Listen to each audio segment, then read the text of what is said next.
प्रयास करना, जब जब जिस जिस महीने में जो जो प्रदोष पड़ा करे, जब प्रदोष पड़े बन सके 1 बेलपत्र, बन सके 5 बेलपत्र, शमी पत्र, हरे मूंग,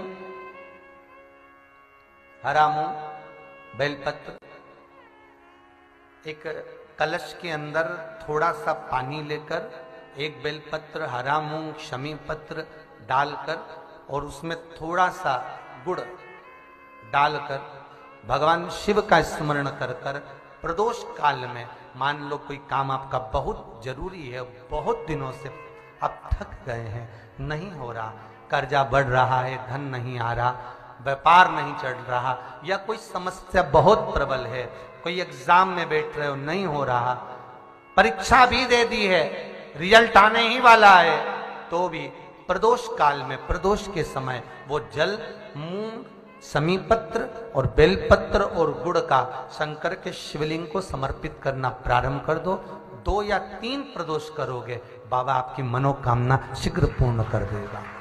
2 या 3 करो बाबा। प्रदोष के दिन, प्रदोष काल में 2 जगह दिए लगाना प्रारंभ कर दो।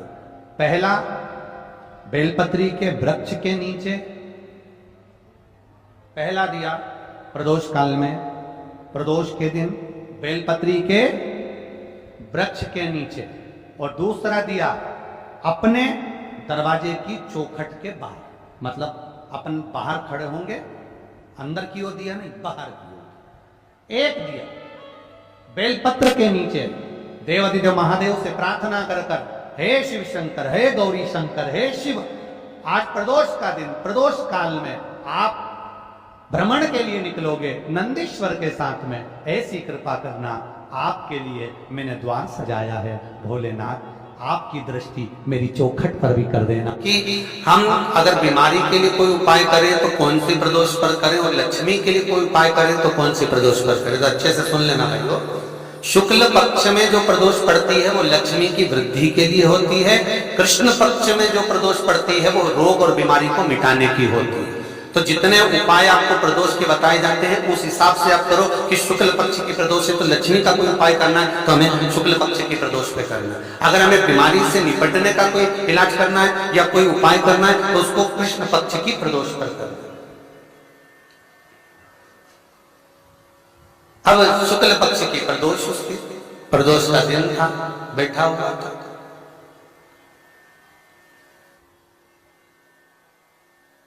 मान लो अगर कहीं आप कोई नौकरी के लिए अप्लाई कर रहे हो,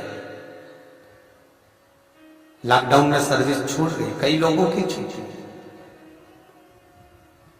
कंपनियां कई बंद भी हो गई, कई कंपनियों से निकाल भी दिया गया, कहीं पत्नी परेशान हो रही है, कहीं पति परेशान हो रहा है, आप कहीं अप्लाई कर रहे हो, तो जैसा माता उमा ने प्रदोष काल में, प्रदोष के समय पर, प्रदोष काल के अंतर्गत बेलपत्री का स्मरण किया है, वो बेलपत्र का स्मरण अगर संसार का मनुष्य कर लेता है तो महाराज ब्रह्मवृत्ता पुराण कहती है कि उस जीव का ऐसा कोई कार्य नहीं जो सफल नहीं होता। महाराज मेरा निवेदन रहेगा, किसी एग्जाम में आप बैठ रहे हो, इंटरव्यू के लिए जा रहे हो, किसी कार्य के लिए जा रहे हो, नौकरी नहीं लग रही, सर्विस नहीं लग रही, तो महाराज तांबे के कलश में 11 बेलपत्र को रखा जाए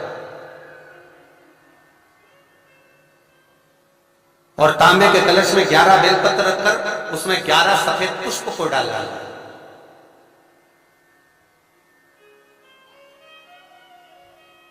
लाल चंदन घिसकर कटोरी में लेकर जाइए।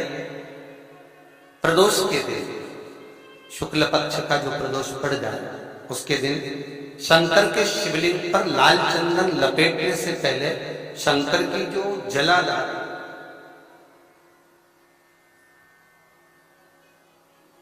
महाराज ये शिवलिंग है,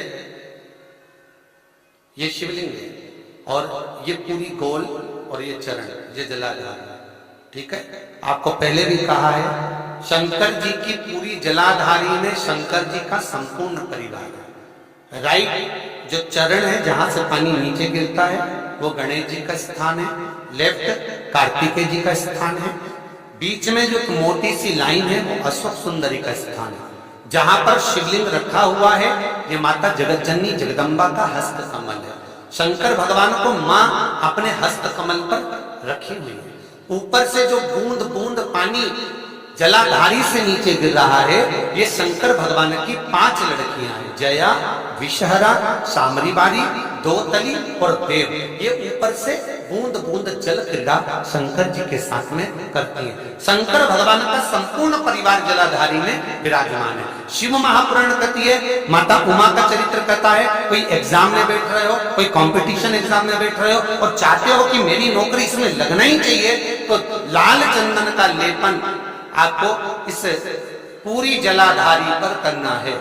लाल चंदन का पूरी जलाधारी पर करना। और महाराज जी, जिस कलश में आपने घर से 11 बेलपत्र 11 सफेद पुष्प जल के अंदर डालकर लाए हो, उसको आप चढ़ाएंगे तो इस तरह से चढ़ाएंगे कि उसका भाग हमें दिखे चढ़ते समय। ऐसे नहीं चढ़ाएंगे, उसको चढ़ाते समय इस तरह से चढ़ाएं कि वो जल का भाग हमारी ओर गिरता हुआ महाराज।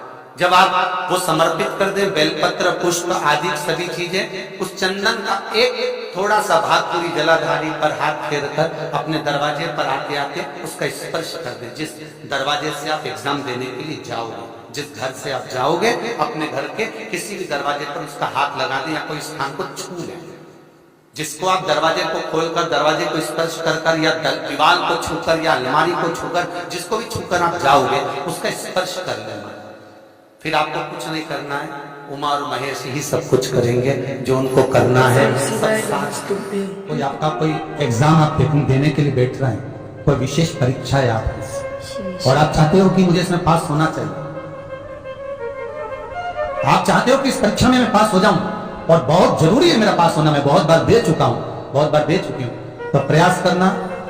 एग्जाम के पहले कोई सोमवार पड़े, त्रिपुरा सुंदरी माता का नाम लेकर उत्तर की ओर मुख कर गन्ने का रस, शुगर का रस, गन्ने का रस, ईख का रस लेकर दोनों हाथों में कलश में भरकर नाम और गोत्र आपका बोलकर मन की कामना कर कर, जैसे कांवड़ शिव जी को चढ़ाते हैं दोनों हाथ से, उसी तरह वो गन्ने का रस से शंकर जी का अभिषेक त्रिपुरा सुंदरी के भाव से कर दीजिए महाराज। ऐसा कोई एग्जाम नहीं होगा जिसमें आप पास नहीं हो सकते। निकल ही जाओ, निकल ही जाओ।